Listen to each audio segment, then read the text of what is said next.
এমন একটা অবৈধ কাজকে বাংলার জমিনে 92% মুসলমানের রাষ্ট্রে বৈধতা ঘোষণা দেওয়ার জন্য আমাদের কোমলমতি সন্তানদেরকে, আমাদের বাতিজা বাগিনাদেরকে এরকম ভাবে মগজের ভিতরে ঢুকায় তাদেরকে নাস্তিক মোত্তাদ এবং নষ্ট বানানোর জন্য একটা চক্র চলতেছে।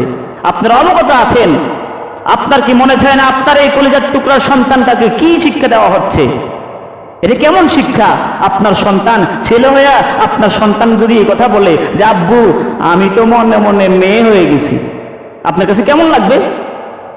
কোন ছেলে যদি বলে যে আমি তো মনে মনে মেয়ে হয়ে গেছি, আপনার ছেলে যদি এই কথা বলে আপনার কাছে কেমন লাগবে? আপনি যদি একজন সচেতন বাবা হয়ে থাকেন, আপনি কি এই সিলেবাসের বিরুদ্ধে কথা বলবেন না?